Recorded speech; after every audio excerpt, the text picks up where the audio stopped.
So hello everybody, welcome back to our YouTube channel the creative minds academy.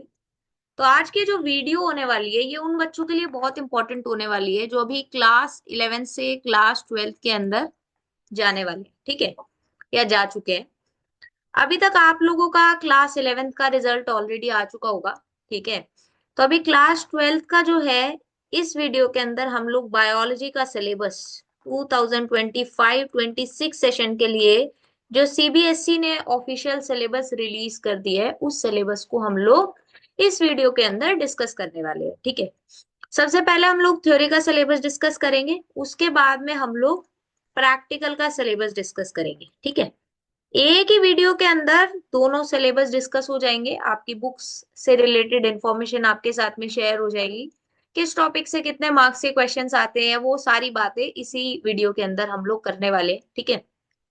तो अगर आप अभी class 12 के अंदर हैं, ठीक है, और आपको बोर्ड एग्जाम्स के अंदर अच्छे मार्क्स लेने हैं तो ऑब्वियसली आपको सिलेबस की जानकारी होना बहुत जरूरी है। कौन कौन से टॉपिक आने वाले हैं वो सारी बातें हम लोग इस वीडियो के अंदर करने वाले हैं, ओके। तो चलो एक बार स्टार्ट कर लेते हैं। सबसे पहले if I talk about theory exam, तो आपका जो टोटल पेपर होता है ना बायोलॉजी का, जो टोटल पेपर होगा that will be for 100 marks. अब इस 100 को दो पार्ट्स में डिवाइड किया जाता है, 70, जस्ट अ मिनट, इसको थोड़ा साफ साफ लिख लेते हैं, है ना। 70 और 30 में इसको डिवाइड किया जाता है, ठीक है। 70 is for theory part and 30 is for your practical portion, ठीक है। जो आपके अराउंड जैन फेब के अंदर प्रैक्टिकल्स होते हैं, 30 मार्क्स आपके प्रैक्टिकल्स और वो इंटरनल असेसमेंट वगैरह के होंगे, ठीक है। अब आपको जो है टोटल 5 यूनिट्स, ठीक है, 5 यूनिट्स एंड 70 मार्क्स का आपका पेपर होगा, ठीक है। 70 मार्क्स का आपका थ्योरी एग्जाम होगा फॉर 3 आवर्स, ठीक है, 3 घंटे का पेपर होगा।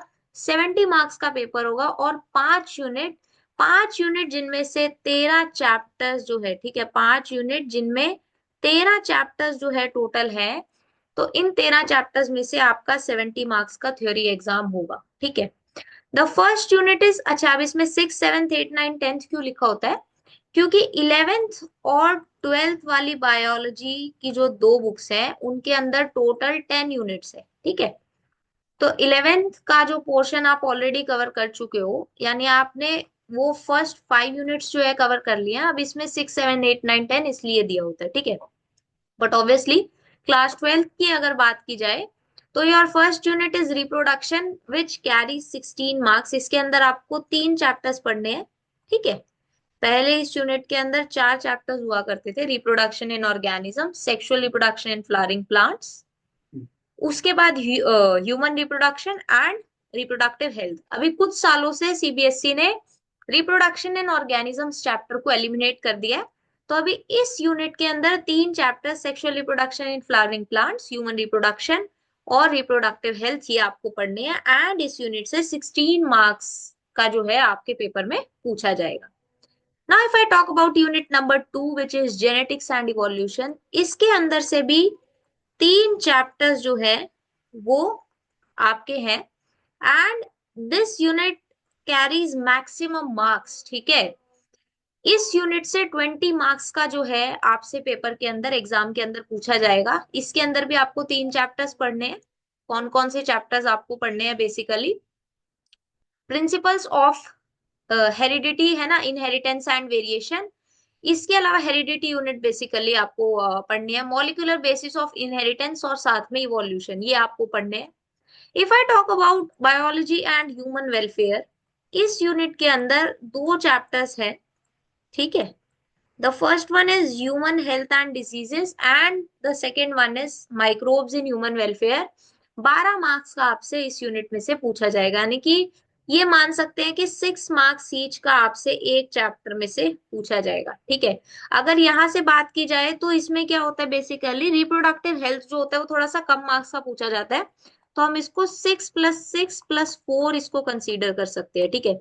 ये एक रफ वेटेज है, मैं ये नहीं बोल रही हूँ कि इसी वेटेज के अंदर आपसे एग्जाम में पूछा जाएगा, it is just a rough weightage, ठीक है।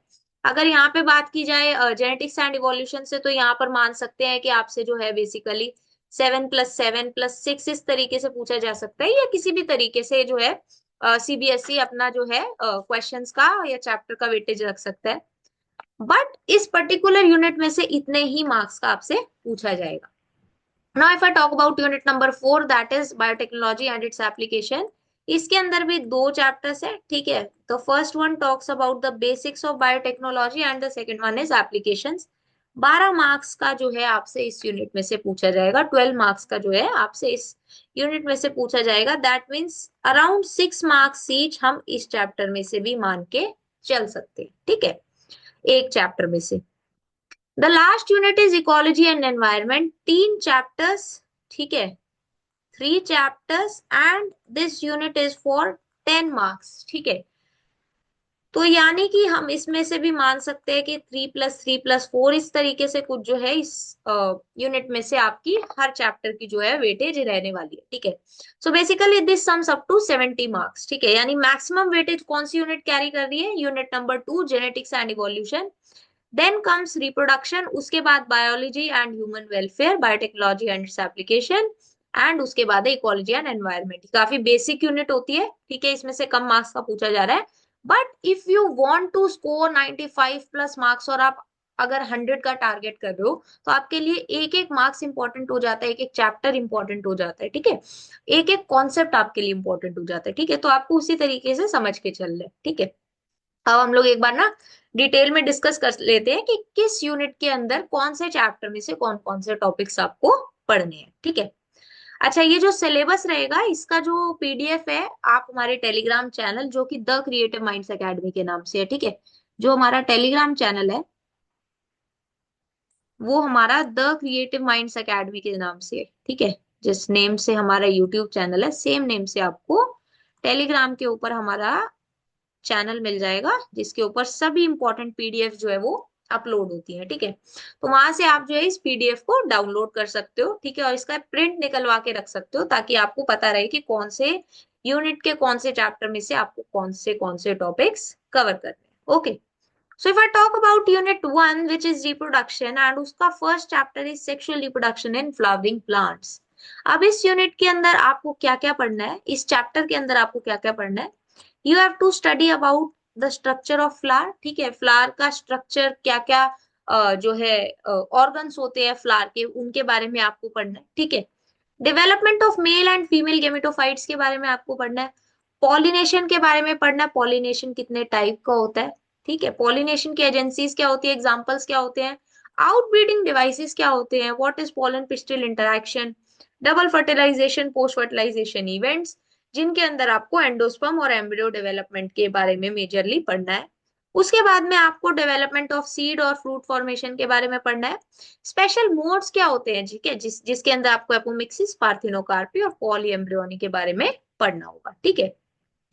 इसके बाद अगर बात की जाए तो आपको सीड डिस्पर्सल और फ्रूट फॉर्मेशन, इनका क्या सिग्निफिकेंस होता है वो पता होना चाहिए, ठीक है। तो ये हुई बात chapter number 1 sexual reproduction in flowering plants की, ठीक है। देखो, सिलेबस डिस्कशन होने के बाद एक एक करके जो है ना, 1 अप्रैल से आपको जो है एक एक करके चैप्टर वाइज जो है वीडियोस मिलने स्टार्ट हो जाएंगे, एंड डिटेल्ड वीडियोस, ठीक है। अगर आप हमारे YouTube चैनल से पहले से भी जुड़े हुए हैं, या अगर आपने अभी तक हमारे YouTube चैनल को नहीं देखा है, तो basically NEET, CUET, class 11 12th biology, ये सारा जो है स्टडी मटेरियल आपको हमारे YouTube चैनल के ऊपर मिल जाता है, ठीक है। तो डिटेल्ड वीडियोस जो है वो आएंगे एक एक करके, हर टॉपिक को काफी डिटेल में मैं डिस्कस करूंगी, ठीक है, और आपका सारा सिलेबस जो है वो इसी यूट्यूब चैनल के ऊपर मैं कंप्लीट करवाऊंगी, ठीक है। तो अगर आपने अभी तक हमारे यूट्यूब चैनल को नहीं सब्सक्राइब किया हुआ है, then please do subscribe to our YouTube channel, क्योंकि आगे जो है क्लास 12th बोर्ड एग्जाम्स के साथ साथ आपको नीट और सीयूईटी से रिलेटेड भी इंपॉर्टेंट इंफॉर्मेशन जो है वो आपको आगे मिलती रहेंगी, okay. Now if I talk about chapter number 2 which is human reproduction, ठीक है, इसके अंदर male and female reproductive systems को आप स्टडी करेंगे। टेस्टिस एंड ओवरी, इनका माइक्रोस्कोपिक एनाटमी के बारे में आपको डिस्कस करना है। गैमेटोजेनेसिस, जिसके अंदर आपको दो मेजर प्रोसेसेस जिसमें स्पर्मेटोजेनेसिस एंड oogenesis है, इनके बारे में पढ़ना है। उसके बाद में you will be studying about menstrual cycle, fertilization, embryo development आपको कहां तक पढ़ना है, up to blastocyst formation. Then you have to study about implantation, ठीक है। Then pregnancy and placenta formation, इसका आपको एक बेसिक आइडिया, बेसिकली आपको बहुत ही बेसिक बेसिक इंफॉर्मेशन आपको पढ़नी है। Similar is for parturition and lactation, ठीक है। तो ये जो टॉपिक्स है आपको ह्यूमन रिप्रोडक्शन के अंदर पढ़नी है, ठीक है। जो आपकी लेटेस्ट एनसीईआरटी यानी कि जो 2025-26 के लिए एनसीईआरटी आएगी, उसके अंदर कोई भी एक्स्ट्रा टॉपिक जो आपके सिलेबस में नहीं दिया हुआ है, वो कोई भी टॉपिक जो है इंक्लूड नहीं किया जाएगा, ठीक है। तो आपको जो है एनसीईआरटी के ऊपर तो रिलाय करना ही करना है, क्योंकि उसके अंदर जितने भी टॉपिक्स आपके सिलेबस में मेंशन है, वो सभी टॉपिक्स आपको मिलेंगे ही मिलेंगे। Okay, now if I talk about the last chapter for this unit which is reproductive health, तो इसके अंदर आपको क्या क्या पढ़ना है? Need for reproductive health, reproductive health होती क्या है, ठीक है, और क्या जरूरत है, ठीक है, एक रिप्रोडक्टिवली हेल्दी सोसाइटी की क्या जरूरत है, वो आपको पढ़ना है। Then you will be studying about prevention of sexually transmitted diseases, ठीक है। एसटीडीज क्या होते हैं, उनको किस तरीके से प्रिवेंट किया जा सकता है, क्या क्या मेथड्स होते हैं, वो सारा आप पढ़ेंगे। Then you will be studying about birth control, birth control की क्या जरूरत है and what are the methods of birth control. Then you will be studying about contraception and MTP which is medical termination of pregnancy. उसके बाद में आप पढ़ेंगे amniocentesis के बारे में। Then you will be studying about infertility and ARTs, which is assisted reproductive technologies, जिसके अंदर आपको मेजरली IVF, ZIFT, GIFT के बारे में पढ़ना है, ठीक है। तो ये बात हुई बेसिकली आपको यूनिट 1 विच इज रिप्रोडक्शन, उसके अंदर तीनों चैप्टर्स में से कौन कौन से टॉपिक्स को स्टडी करना है। Now if I talk about unit number 2 which is genetics and evolution, ठीक है। इसके अंदर जो फर्स्ट चैप्टर है that is principle of inheritance and variation, ठीक है। This unit is all about heredity, ठीक। ये जो चैप्टर है बेसिकली इसके अंदर आपको हेरिडिटी और वेरिएशन के बारे में बेसिकली इंफॉर्मेशन मिलेगी, ठीक है। अब इसमें आपको क्या पढ़ना है? मेंडेलियन इनहेरिटेंस के बारे में पढ़ना है, ठीक है। मेंडल के वर्क के बारे में आप लोग पढ़ेंगे, ठीक है। लॉज ऑफ इनहेरिटेंस के बारे में पढ़ेंगे। उसके बाद में कौन कौन से फिनोमिनाज है जहां पर मेंडलिज्म जो है वो गलत प्रूव हुआ, जिसके अंदर आपको इनकम्प्लीट डोमिनेंस, को dominance, multiple allelism and inheritance of blood groups which is ABO blood grouping, साथ में आपको प्लियोट्रॉपी, इन फिनोमिनाज के बारे में पढ़ना होगा, ठीक है। बेसिकली ये वो फिनोमिनाज है जहां पर जो है मेंडल के लॉज जो है वो फॉलो नहीं होते। Okay, then you will be starting about polygenic inheritance, ठीक है। उसका एक बेसिक आइडिया आपको होना चाहिए। क्रोमोसोमल थ्योरी ऑफ इनहेरिटेंस के बारे में उसके बाद आप पढ़ेंगे। क्रोमोसोम एंड जीन्स क्या होते हैं। सेक्स डिटर्मिनेशन आपको पढ़ना होगा in humans, bees and honey bees. Then you will be studying about linkage and crossing over. Sex link inheritance क्या होता है, उसके अंदर आपको हीमोफीलिया, कलर ब्लाइंडनेस के बारे में पढ़ना है। एंड उसके बाद में you will be studying about Mendelian disorders in humans, जिसके अंदर आपको थैलेसीमिया के बारे में पढ़ना है। And chromosomal disorders in humans में आपको down syndrome, Turners and Klinefelter syndrome के बारे में पढ़ना होगा, ठीक है। ये जो यूनिट है ये काफी लेंथी यूनिट, अगर मैं बोलूं मोस्ट लेंथीएस्ट यूनिट जो है वो आपकी यही वाली है क्लास 12 के सिलेबस के अंदर, ठीक है। और उसके बाद में जो है आती है यूनिट नंबर 1, ठीक है। तो पहले हम लोग ऑब्वियसली यूनिट 1 कवर करेंगे, उसके बाद ही हम लोग इस यूनिट के ऊपर आएंगे। बट ये यूनिट इंपॉर्टेंट भी बहुत है, ठीक है। थोड़ा सा बच्चों के लिए कॉम्प्लेक्स और थोड़ी सी बच्चों को मुश्किल भी लग रही होती है, क्योंकि काफी लेंदी भी है, काफी सारे टॉपिक्स भी हैं, ठीक है। और उतनी ही इंपॉर्टेंट भी है, क्योंकि 20 मार्क्स की वेटेज जो है ये रखती है आउट ऑफ 70 मार्क्स, ठीक है। तो आपको समझ में आ रहा होगा कि कितनी ज्यादा इंपॉर्टेंट ये यूनिट हो जाती है। Okay, now if I talk about the next chapter for this unit which is molecular basis of inheritance. अब इसमें आपको क्या पढ़ना है? Search for genetic material and DNA as genetic material, यानी कि बेसिकली जेनेटिक मटेरियल कैसा होना चाहिए, जेनेटिक मटेरियल में क्या क्या प्रॉपर्टीज होनी चाहिए, किस तरीके से बेसिकली जेनेटिक मटेरियल जो है वो डीएनए रिकॉग्नाइज हुआ था, वो सारी बात आप जो है इसके अंदर पढ़ेंगे। उसके बाद में you have to study about the DNA and RNA structure. उसके बाद आप पढ़ेंगे डीएनए पैकेजिंग, डीएनए रेप्लिकेशन के बारे में। Then you will be studying about central dogma, जिसके अंदर आप सेंट्रल डोग्मा आप पढ़ेंगे, ठीक है। उसके बाद में फिर आपको पढ़ना है ट्रांसक्रिप्शन, जेनेटिक कोड और ट्रांसलेशन, ठीक है। ये तीनों आप पढ़ेंगे। Then you will be studying about gene expression and regulation, जिसके अंदर आप लैक ऑपेरॉन के बारे में पढ़ेंगे। Then you will be studying about genome and human and rice genome projects के बारे में आप पढ़ोगे। उसके बाद आप पढ़ोगे डीएनए फिंगरप्रिंटिंग के बारे में, ठीक है। नेक्स्ट जो चैप्टर है इस यूनिट के अंदर, दैट इज इवोल्यूशन। अब इवोल्यूशन के अंदर आपको क्या क्या पढ़ना है? हिस्ट्री के बारे में आप पढ़ेंगे, किस तरीके से जो है लाइफ का ओरिजिन हुआ वो आप पढ़ेंगे। बायोलॉजिकल इवोल्यूशन किस तरीके से हुआ एंड क्या क्या एविडेंसेस है बायोलॉजिकल इवोल्यूशन के, जिसके अंदर आप पैलियोंटोलॉजिकल एविडेंसेस के बारे में पढ़ेंगे, एनाटॉमिकल एविडेंसेस के बारे में पढ़ेंगे, एम्ब्रियोलॉजिकल एविडेंसेस के बारे में पढ़ेंगे एंड मॉलिक्यूलर एविडेंसेस के बारे में पढ़ेंगे। Then you will be studying about कि डार्विन का क्या कंट्रीब्यूशन था इवोल्यूशन के अंदर, ठीक है। Darwin played most important, okay, Darwin was one of the most important scientists who played a major role in evolution, ठीक है, in studying evolution, ठीक है। तो आप डार्विन के कंट्रीब्यूशन के बारे में पढ़ेंगे। उसके बाद में you will be studying about modern synthetic theory of evolution. उसके बाद आप पढ़ेंगे मैकेनिज्म ऑफ इवोल्यूशन, इवोल्यूशन होता किस तरीके से है, जिसके अंदर आप वेरिएशन के बारे में पढ़ेंगे। वेरिएशन में भी you will be studying about mutation and recombination. और उसके बाद आप पढ़ेंगे नेचुरल सिलेक्शन के बारे में। Then you will be studying about कितने टाइप के नेचुरल सिलेक्शंस होते हैं, कौन कौन से टाइप्स के होते हैं। उसके बाद आप पढ़ोगे gene flow and genetic drift के बारे में। Then you will be studying about Hardy Weinberg's principle, adaptive radiation and human evolution, ठीक है। तो बेसिकली ये टॉपिक्स जो है वो आपको पढ़ने हैं इस चैप्टर में से, ठीक है। इसी के साथ में हमने यूनिट 2 को भी डिस्कस कर लिया। Now if I talk about unit number 3 which is biology and human welfare, ठीक है, this is of 12 marks, ठीक है, 12 marks की आपकी ये यूनिट है। अब इसके अंदर दो चैप्टर्स है, human health and diseases and microbes in human welfare. अब इसमें आपको बेसिकली किसके बारे में पढ़ना है? ह्यूमन हेल्थ एंड डिजीजेस में पैथोजेंस क्या होते हैं, ठीक है, पैथोजेंस डिजीज कॉजिंग ऑर्गेनिजम्स होते हैं, उन्हीं के बारे में आप पढ़ोगे। उसके बाद में आप पढ़ोगे पैरासाइट्स, कौन कौन से पैरासाइट्स जो है वो ह्यूमन डिजीजेस के लिए रिस्पॉन्सिबल होते हैं, ठीक है। कुछ पर्टिकुलर ह्यूमन डिजीजेस के बारे में आप पढ़ेंगे, उनके कॉजल ऑर्गेनिजम्स के बारे में पढ़ेंगे, ठीक है, यानी आप पैरासाइट्स के बारे में पढ़ेंगे, क्या क्या सिम्टम्स होते हैं उसके बारे में आप पढ़ेंगे, ठीक है। और कुछ कुछ ऑर्गेनिजम्स की लाइफ साइकिल के बारे में भी आप पढ़ोगे, ठीक है। तो डिजीजेस कौन कौन से आपको पढ़ने हैं? Malaria, dengue, chikungunya, filariasis, ascariasis, typhoid, pneumonia, common cold, amoebiasis, ringworm, ठीक है। इनके बारे में आपको पढ़ना और इनको किस तरीके से कंट्रोल किया जा सकता है वो आपको पढ़ना है।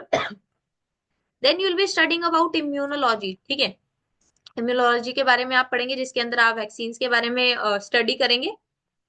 Then you will be studying about cancer, HIV and AIDS. उसके बाद में आपको पढ़ना है एडोलिसेंस के बारे में, ठीक है, जिसके अंदर आप ड्रग एंड अल्कोहल अब्यूज के बारे में जानोगे, ओके। तो ये हुई बात यहाँ पर। ह्यूमन हेल्थ एंड डिजीज काफी इंपॉर्टेंट चैप्टर हो जाता है क्लास 12 के सिलेबस में से।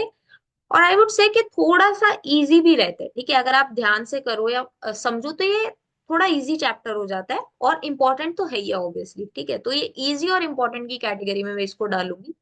Now if I talk about microbes in human welfare, इससे कंपैरेटिवली थोड़े से कम मार्क्स में पूछा जाता है। ह्यूमन हेल्थ एंड डिजीजेस का वेटेज थोड़ा ज्यादा रहता है, माइक्रोब्स इन ह्यूमन वेलफेयर का जो वेटेज रहता है वो थोड़ा सा कंपैरेटिवली कम रहता है ह्यूमन हेल्थ एंड डिजीजेस से।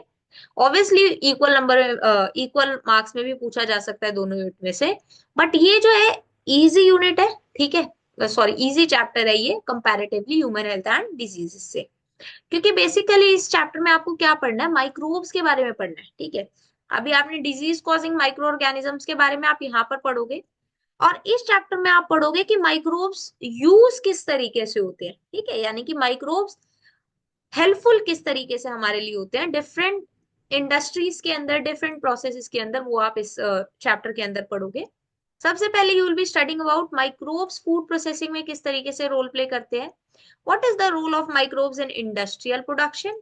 Then you will be studying about the usage of micro organisms in sewage treatment, energy generation, and how microbes are used as bio control agents and bio fertilisers, ठीक है, ये आप पढ़ोगे। उसके बाद में आप पढ़ेंगे एंटीबायोटिक्स के बारे में, एंटीबायोटिक्स किस तरीके से प्रोड्यूस होती है एंड एंटीबायोटिक्स को किस तरीके से जो है जुडिशियसली यूज किया जाना चाहिए, ठीक है। तो थोड़ा सा बेसिक ये चैप्टर हो जाता है, इजी चैप्टर है, इंटरेस्टिंग चैप्टर है, आपको मजा आएगा पढ़ने में। और ऑब्वियसली आपको मार्क्स तो अच्छे दिलाएगा ही, ठीक है।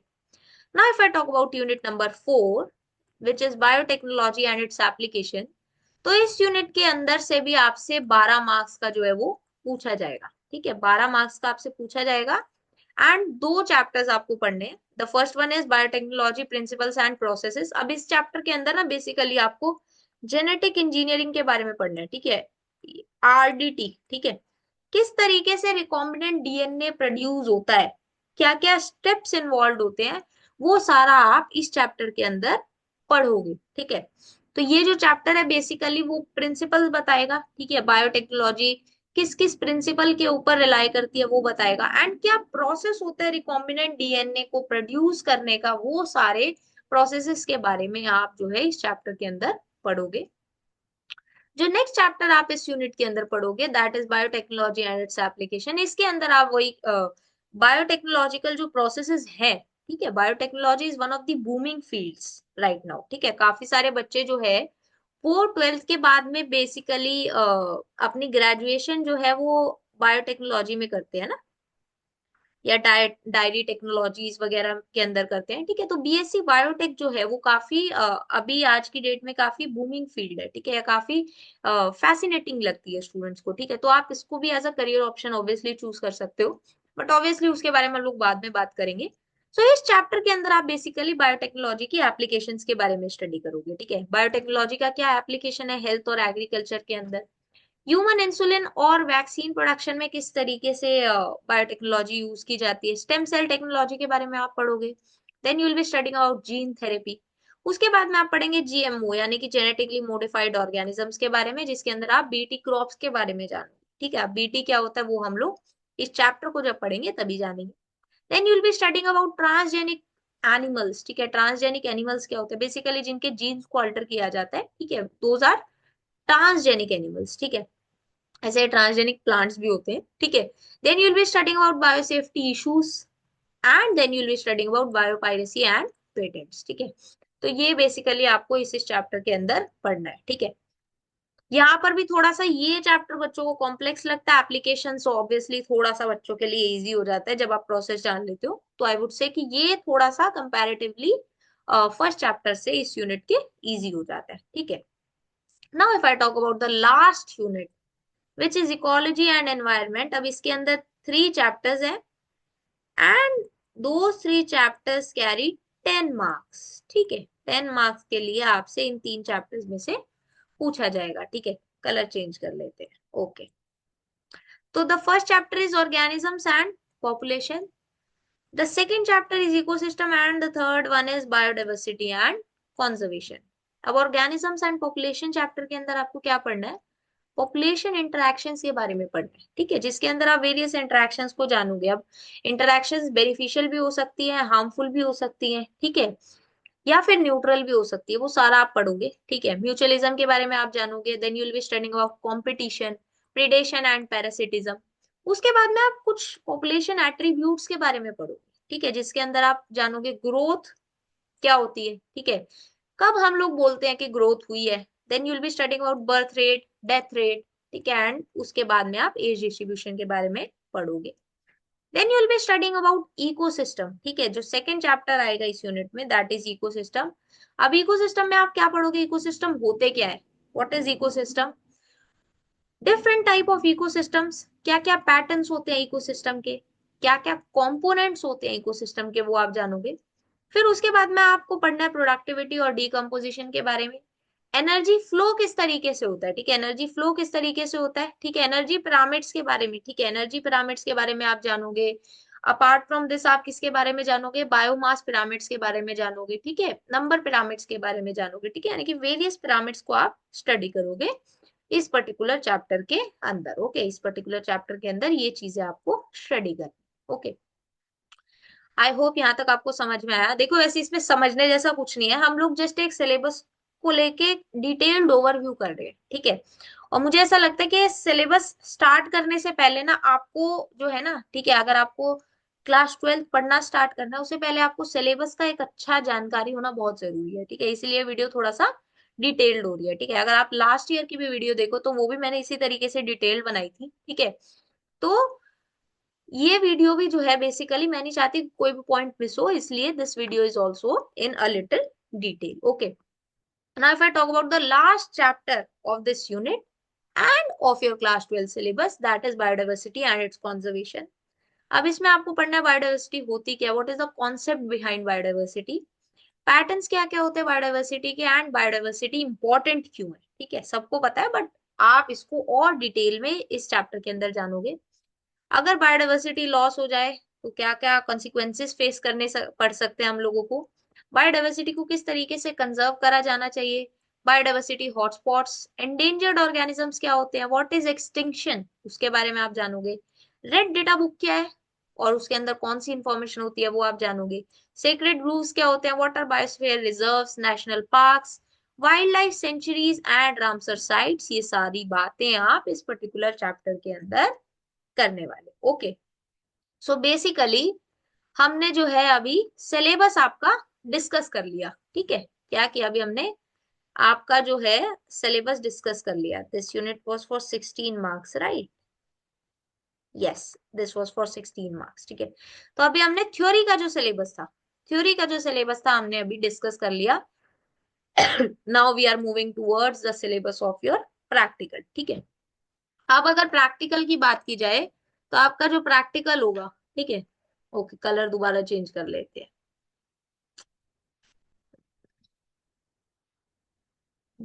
Okay, so your practical will be for 30 marks and 3 hours का आपका प्रैक्टिकल होगा। अब ये जो 3 घंटे का आपका 30 मार्क्स का प्रैक्टिकल होगा, इसके अंदर आपसे एक मेजर एक्सपेरिमेंट पूछा जाएगा विच विल बी, है ना, नंबर 5। ठीक है, देखो यहाँ पे क्या दिया हुआ है, ये आपको ना लिस्ट ऑफ एक्सपेरिमेंट्स दी हुई है।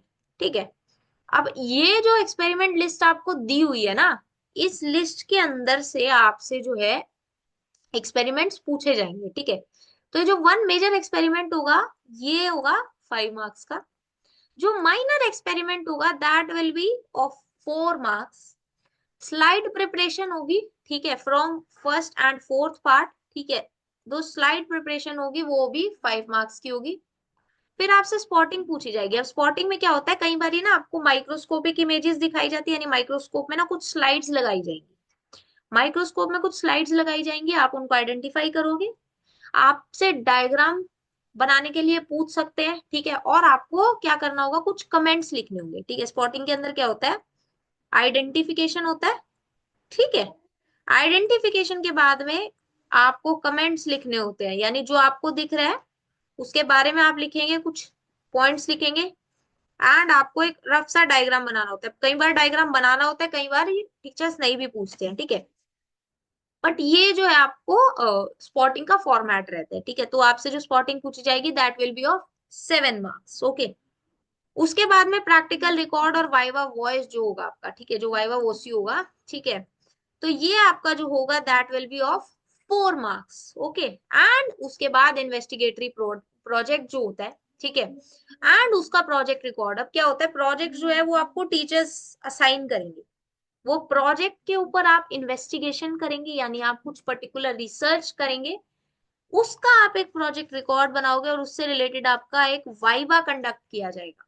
ठीक है, तो वो जो है 5 मार्क्स का होगा। ठीक है, वो कितने मार्क्स का होगा, that will be of 5 marks. ठीक है, अब credit to the students work over the academic session में बी गिवन। ठीक है, यानी कि जितना भी काम आप पूरे एकेडमिक सेशन में करोगे, ठीक है, उसका जो है बेसिकली उसके ऊपर भी आपके ये वाले मार्क्स जो है, ठीक है, ये जो 9 मार्क्स है ये कहीं ना कहीं उस पर भी आपके थोड़ा सा डिपेंड करेंगे। ठीक है, क्योंकि प्रैक्टिकल रिकॉर्ड जो होगा, ठीक है, आप मेंटेन करेंगे जब आप क्लासरूम में प्रैक्टिकल्स करेंगे। ठीक है, तो आपका जो प्रैक्टिकल रिकॉर्ड होगा वो देखा जाएगा, उसमें से आपसे कुछ वाइवा लिया जाएगा, और आप प्रोजेक्ट जो बनाएंगे उससे रिलेटेड भी आपका जो है वाइवा होगा। ठीक है, तो 4 मार्क्स का आपका जो है प्रैक्टिकल रिकॉर्ड और वाइवा होगा, एंड 5 मार्क्स का जो आपका प्रोजेक्ट और उसके रिलेटेड जो आपसे वाइवा किया जाएगा उसके 5 मार्क्स होंगे। ठीक है, so this sums up to 30 marks. ठीक है, this sums up to 30 marks. अब ये जो है ना आपको लिस्ट ऑफ एक्सपेरिमेंट्स दी हुई है, देखो, ठीक है, ये आपको क्या दी हुई है, लिस्ट ऑफ एक्सपेरिमेंट्स दी हुई है। ठीक है, अब लिस्ट ऑफ एक्सपेरिमेंट्स की अगर बात की जाए तो ये कुछ पर्टिकुलर जो है ना आपसे देखो ए बी, ठीक है, तो दो पार्ट्स के अंदर आपको यहाँ पर लिस्ट ऑफ एक्सपेरिमेंट्स दी हुई है। If I talk about part A, ठीक है, if I talk about part A, तो इसके अंदर जो फर्स्ट एक्सपेरिमेंट है that is prepare a temporary mount to observe pollen germination, ठीक है। Now this is from chapter number 1, sexual reproduction in flowering plants, यानी कि पॉलन जर्मिनेशन को ऑब्जर्व करने के लिए आपसे क्या करवाया जाएगा, बेसिकली टेम्परेरी माउंट यानी कि स्लाइड प्रिपरेशन करवाई जाएगी, ठीक है। So this is from chapter number 1, ठीक है। अब ये देखो, ये यहीं पे आ गया ना स्लाइड प्रिपरेशन में से, इसलिए यहाँ पर फर्स्ट लिखा हुआ था, ठीक है। उसके बाद है study the plant population density by quadrat method, ठीक है, and study the plant population frequency, ठीक है, यानी कि पहले आपको पॉपुलेशन डेंसिटी स्टडी करनी है, उसके बाद में आपको पॉपुलेशन फ्रीक्वेंसी स्टडी करनी है, क्वाड्रेट मेथड, ठीक है। क्वाड्रेट मेथड क्या होता है आपको अपने क्लास में पता चलेगा, ठीक है। बेसिकली आप लोग फील्ड में जाते हो, एक पर्टिकुलर जो है आप डायमेंशन सेलेक्ट करते हो एंड उस डायमेंशन का आप क्वाड्रेट फॉर्म करते हो, फिर आप वहां पर जो है बेसिकली क्या करते हो, स्पीशीज को, डिफरेंट टाइप ऑफ स्पीशीज को आप काउंट करते हो, ठीक है। तो ऑब्वियसली वो डिपेंड करेगा कि आप पॉपुलेशन डेंसिटी स्टडी कर रहे हो, पॉपुलेशन फ्रीक्वेंसी स्टडी कर रहे हो। अब ये कौन से में से आ गया आपका, this is from organisms and population, ठीक है, यानी कि यूनिट 5 की बात हो रही है, ठीक है। यूनिट 5 के अंदर भी जो है चैप्टर नंबर आपका कौन सा हो जाएगा, चैप्टर नंबर आई वुड से आपका चैप्टर नंबर 11, ठीक है, चैप्टर नंबर 11 में से हो गया, ठीक है। देन इज, अच्छा अब ये जो है आपको 2 और 3, ये आपका जो है माइनर एक्सपेरिमेंट में आएगा, यानी आपसे 4 मार्क्स में पूछा जाएगा। ये कितने मार्क्स में होगा, this is for your 5 marks वाले पार्ट में से, and this is from your 4 marks वाले पार्ट में से, ठीक है। उसके बाद में क्या है, prepare a temporary mount of onion root tip to study mitosis, यानी आप अनियन रूट टिप को जो है टेम्परेरी माउंट, यानी ये भी क्या हो गया आपका स्लाइड प्रिपरेशन में से हो गया, ठीक है, स्लाइड प्रिपरेशन का क्वेश्चन हो गया, यहाँ पर लिखा हुआ है। तो this is also from your 5 marks वाले पार्ट में से, ठीक है। उसके बाद में क्या होगा, अब इनमें से आपसे एक ही पूछा जाएगा ऑब्वियसली, ठीक है, या हो सकता है दोनों पूछ लिए जाए। उसके बाद में DNA isolation from available plant material such as spinach, green pea seeds, papaya, banana etcetera, यानी कि डीएनए आइसोलेशन, ठीक है। अब ये जो आपका मेजर एक्सपेरिमेंट है, ठीक है, this is your major experiment, and I would say this is very very important, ठीक है, this is very very important, ठीक है, this experiment is really very important. कितने मार्क्स में आपसे पूछा जाएगा, दिस इज फॉर 5 मार्क्स, ठीक है। अब ये आपकी कौन सी यूनिट की बात हो रही है, this is for unit number 2, ठीक है। यूनिट नंबर 2 के अंदर भी आपका जो है basically molecular basis of inheritance, ठीक है, मॉलिक्यूलर बेसिस ऑफ इनहेरिटेंस जो चैप्टर है, चैप्टर नंबर यानी कि 5 में से आपका ये एक्सपेरिमेंट है, ठीक है। Now if I talk about part number B, ठीक है, पार्ट नंबर बी की अगर बात की जाए तो इसके अंदर बेसिकली ये आपका स्पॉटिंग वाला है, यानी हमें ये पता चल गया कि ये जो है आपका एक्सपेरिमेंट्स की लिस्ट हो गई, और ये जो लिस्ट है दिस इज फॉर स्पॉटिंग, ठीक है, यानी आपसे जो स्पॉटिंग पूछी जाएगी वो यहाँ से पूछी जाएगी। अब स्पॉटिंग में आपसे जो है इन पर्टिकुलर की आपसे पूछी जाएगी। अब कई बार क्या होता है ना, टीचर्स पिक्चर्स दिखाते हैं, कई बार स्लाइड्स लगा देते हैं, तो कुछ भी हो सकता है यहाँ पर, ठीक है। या कई बार क्या होते हैं ना, परमानेंट उन लोगों ने हर्बेरियम शीट्स वगैरह भी बना के रख रखी होती है, ठीक है, तो उस तरीके से भी आपके साथ में हो सकता है, या प्रोजेक्टर पे आपको दिखा देंगे, ऑब्वियसली जिस भी तरीके से आपके स्कूल में एक्सपेरिमेंट कंडक्ट करवाते होंगे वो उस पर भी डिपेंड करता है, या एग्जामिनर क्या चाहता है वो उस पर भी डिपेंड करता है, ठीक है। तो बेसिकली स्पॉटिंग होगी किस किस में से, plants adapted to pollination by different agencies, यानी कि मेथड्स ऑफ पॉलिनेशन में से, ठीक है। ये again is from sexual reproduction in flowering plants. फिर उसके बाद pollen germination on stigma through a permanent slide, अब देखो यहाँ मेंशन किया हुआ है ना परमानेंट स्लाइड, और scanning electron microscopes SEM, this is again from chapter number 1 sexual reproduction in flowering plants. Then identification of stages of gamete development, जिसके अंदर आपको TS of testis, TS of ovary through permanent slides, ठीक है, ये भी अब आपको mention किया हुआ है फॉर ग्रास हॉपर और माइस, ठीक है। अब ये कौन से चैप्टर में से है, this is from chapter number 2, ठीक है। Then meiosis is in onion bud cell or grasshopper testis through permanent slides. Again, this is from reproduction unit. TS of blastula through permanent slides, ठीक है, mammalian का, ठीक है, mammalian blastula का TS आपको permanent slide से आपको study करना होगा, ठीक है। दिस इज अगेन फ्रॉम आपका यूनिट नंबर 1 रिप्रोडक्शन, ठीक है, तो यानी ये जो पहले 5 हो गए, ठीक है, ये आपके हो गए पहले 5 जो हो गए, दीज आर फ्रॉम यूनिट 1, ठीक है, चैप्टर नंबर 1 और 2 में से। Then is Mendelian inheritance using seeds of different colours और sizes of any plant, this is from unit number 2। Pedigree charts के बारे में आपको पढ़ना है ऑब्वियसली, फिर ये जेनेटिक्स वाला पार्ट हो गया, जिसके अंदर आपको कुछ जेनेटिक ट्रेट्स के बारे में, ठीक है, जिसके अंदर या तो आपसे rolling of tongue, blood group, year lobes, widows peak और कलर ब्लाइंडनेस, ठीक है, इनमें से कोई एक आपसे जो है वो बेसिकली पूछा जाएगा, ठीक है। Then is controlled pollination, emasculation, tagging and bagging. उसके बाद फिर अब ये जो है फिर से दोबारा से यूनिट नंबर 1 में से हो गया, these are from unit number 2, ठीक है। Common disease causing organisms such as Ascariasis, Amoeba, Plasmodium, any fungus causing ringworm through permanent slides, ठीक है, मेंशन किया हुआ है। मॉडल्स और वर्चुअल इमेजेस, मैंने वही बोला ना कि जिस तरीके से वहां पर मेंशन है, जिस तरीके से ऑब्वियसली, अब कई बारी क्या होता है, जिस तरीके से आपका मेंशन है ऑलरेडी सिलेबस में, कई बारी कुछ पर्टिकुलर एड्स जो है वो स्कूल में अवेलेबल नहीं है, या कुछ भी पर्टिकुलर रीजन हो सकता है, तो वहां पर ऑब्वियसली थोड़ा सा मेथोडोलॉजी चेंज हो जाता है प्रैक्टिकल करवाने का। तो वो आपके स्कूल में जो टीचर्स हैं, ठीक है, आपके स्कूल में क्या किस तरीके से प्रैक्टिकल जो इतने सालों से करवाए जा रहे हैं, वो सब चीजों पे भी डिपेंड करता है, ठीक है। This is from unit number 3, है ना। Modern specimen showing symbiotic association in lichens, root nodules of leguminous plant and parasitic mode of nutrition by Cascuta on host. Now this is from unit number 5. Okay. Flashcards are models showing example of homologous and analogous organ. Again, this is from unit number 3. ठीक है, तो ये हुई बात 11 experiments जो आपके spotting के लिए, ठीक है, ये बेसिकली स्पॉटिंग के आपके टॉपिक्स है, यानी कि स्पॉटिंग में से आपसे जो क्वेश्चंस पूछे जाएंगे वो इन पर्टिकुलर टॉपिक्स में से पूछे जाएंगे, ठीक है।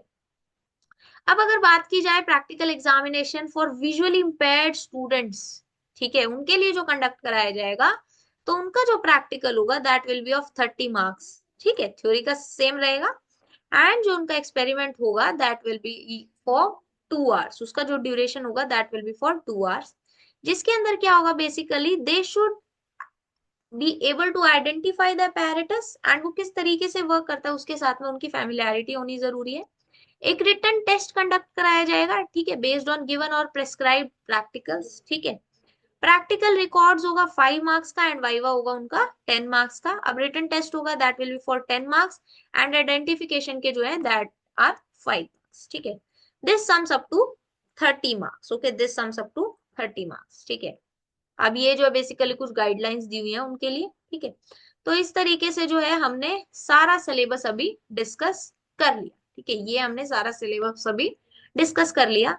अब यहाँ पर जो है बेसिकली आपको आइटम्स फॉर आइडेंटिफिकेशन और फेमिलियरिटी वो सारा जो है दिया हुआ है, ठीक है।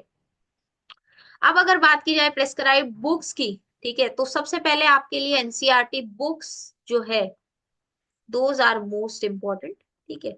अपार्ट फ्रॉम दिस एक और जो है बेसिकली इस बारी रीडिंग मटेरियल करके जो है ना, सीबीएसई की वेबसाइट के ऊपर जो है सीबीएसई ने डाला है सिलेबस के साथ ही, तो वो जो रीडिंग मटेरियल का पीडीएफ है वो भी आप हमारे Telegram channel the creative minds academy के नाम से जो है उसको ज्वाइन कर लो, और वहां से ही आप ये सिलेबस का पीडीएफ और वो रीडिंग मटेरियल का पीडीएफ आप अपने पास में डाउनलोड करके रख सकते हो, ठीक है। सप्लीमेंट्री मटेरियल जो है सीबीएसई वेबसाइट के ऊपर जो अवेलेबल है आप वो यूज कर सकते हो, ठीक है। अपार्ट फ्रॉम दिस मैं इसी यूट्यूब चैनल के ऊपर सारा सिलेबस कवर करवाऊंगी, एंड जो वो नोट्स होंगे ना वो आपके लिए सफिशिएंट होंगे अपने सीबीएसई एग्जाम्स के लिए भी, एंड ऑब्वियसली नीट और सीयूईटी के लिए भी, ठीक है, क्योंकि उसके अंदर जो एक्स्ट्रा इन्फॉर्मेशन होगी नीट या सीयूईटी रिलेटेड वो भी मैं उनके अंदर आपको अलग से मेंशन कर दूंगी, ठीक है। तो अगर आप नीट या सीयूईटी के लिए नहीं भी प्रिपेयर कर रहे हो, अगर आप नीट के लिए नहीं कर रहे हो, क्योंकि सीयूईटी तो आपको देना ही पड़ेगा अगर आपको किसी भी अच्छी यूनिवर्सिटी के अंदर एडमिशन चाहिए तो, ठीक है। तो बेसिकली वो नोट्स आपको जो है सभी तरीके के एग्जाम्स के लिए हेल्पफुल रहने वाले हैं, ठीक है। तो this was all about the syllabus, ठीक है, ये हुई बात सिलेबस की। अब अगर बात की जाए क्वेश्चन पेपर डिजाइन की, ये और हम लोग डिस्कस कर लेते हैं। जो आपका पेपर कोड है दैट इज 044, ठीक है। अब आपका जो पेपर होगा उसके अंदर नॉलेज और अंडरस्टैंडिंग बेस्ड जो आपका पेपर पूछा जाएगा दैट विल बी फॉर 50%, ठीक है, यानी कि 35 मार्क्स का जो आपका पेपर होगा ना वो ऑलमोस्ट डायरेक्ट पेपर आपसे पूछा जाएगा, ठीक है, वो घुमाएगा नहीं सीबीएसई। एप्लीकेशन बेस्ड जो पेपर हो गया, कॉन्सेप्ट बेस्ड होगा, that will be for 30 marks, ठीक है, that will be for 30 marks. और उसके अलावा जो है वो एनालिसिस बेस्ड जो होगा, ठीक है, जिसमें आपको और थोड़ा सा सोचना पड़ेगा, that will be for 20 marks, ठीक है, वो जो आपका पेपर होगा that will be for 20 marks, ठीक है, यानी आई वुड से कि अराउंड 14 मार्क्स इधर और 21 मार्क्स का जो है आपका इधर से आपका पूछा जाएगा, ठीक है, ये हो गई बात यहाँ पर। अब किस तरीके के क्वेश्चन पूछे जाएंगे, वेरी शॉर्ट आंसर्स पूछे जाएंगे आपसे, जिसके अंदर एमसीक्यूज भी हो सकते हैं और असर्शन रीजन टाइप भी हो सकते हैं। उसके बाद आपसे शॉर्ट आंसर्स पूछे जाएंगे। अब ये जो वेरी शॉर्ट होंगे ऑब्वियसली ये 1 मार्क्स में होंगे, शॉर्ट आंसर जो होंगे आपके वो 2 मार्क्स में होंगे, फिर लॉन्ग आंसर 1 जो होंगे वो 3 मार्क्स में होंगे, और लॉन्ग आंसर 2 जो होंगे वो आपसे 5 मार्क्स में पूछे जाएंगे। इसके अलावा सोर्स बेस्ड क्वेश्चंस होंगे, केस बेस्ड और पैसेज बेस्ड क्वेश्चंस आपसे पूछे जाएंगे। और इंटरनल चॉइस जो है वो 33 मार्क्स के इंटरनल चॉइस आपको पेपर के अंदर देखने को मिलेगी, ठीक है, बहुत अच्छा जो है एक परसेंटेज होता है इंटरनल चॉइस का, ठीक है। और आपने अगर प्रीवियस ईयर पेपर्स अभी आप लोग जब आगे देखोगे तो आपको समझ में आएगा कि एक अच्छा खासा जो है इंटरनल चॉइस आपको देखने को मिलती है। जितने भी आपके 5 मार्क्स वाले क्वेश्चन होते हैं ना, हर क्वेश्चन के अंदर आपको इंटरनल चॉइस देखने को मिलती है, ठीक है, और हर क्वेश्चन के पार्ट्स होते हैं, ठीक है। तो सीबीएसई जो है वो ज्यादा आपको परेशान नहीं करता है, ठीक है, आपके जो स्कूल टीचर्स है वो कंपैरेटिवली आपको ज्यादा परेशान करते हैं, बट सीबीएसई थोड़ा सा इजी रहने की कोशिश करता है, या थोड़ा सा आपको इंटरनल चॉइसेस वगैरह में थोड़ा ठीक रखता है, ठीक है। बाकी ऑब्वियसली जैसे जैसे हम लोग आगे बढ़ेंगे तो एक एक करके हम लोग सभी चीजें डिस्कस करेंगे, हम सिलेबस कंप्लीट करेंगे, किस तरीके से आपको एग्जाम की प्रिपरेशन करनी है, क्या क्या रिसोर्सेज आपके रहने चाहिए, किस किस टाइम पे आपको क्या क्या पढ़ना है, वो सारी बातें हम लोग आगे आने वाली वीडियोस के अंदर डिस्कस करेंगे। ओके, सो आई होप ये वीडियो आपको अच्छी लगी हो, आपके लिए वीडियो यूजफुल रही हो। एंड ऑब्वियसली अगर आप अभी क्लास 12th के अंदर आए हैं तो आपको जो है स्टार्टिंग से ही मेहनत करनी चाहिए, ताकि आप क्लास 12th बोर्ड एग्जाम्स के अंदर काफी अच्छे मार्क्स जो है वो स्कोर कर सको। ओके, सो अगर आपको ये वीडियो अच्छी लगी हो then please like the video, do share it with your friends, क्योंकि वो लोग भी अभी क्लास 12th के अंदर आए हैं तो उनको उनके लिए भी जो है सिलेबस की एक अच्छी इंफॉर्मेशन होना बहुत जरूरी है। Please do support us by subscribing to our channel. And ये जो पीडीएफ है आप हमारे टेलीग्राम चैनल जो कि द क्रिएटिव माइंड्स एकेडमी के नाम से आप उसको जाके ज्वाइन कर सकते हो, और ये पीडीएफ और साथ में रीडिंग मटेरियल जो है वो मैं उसी के ऊपर अपलोड करूंगी, वहां से आप जाके उसको डाउनलोड कर सकते हो। We will meet you with the next interesting video. Till then, keep learning.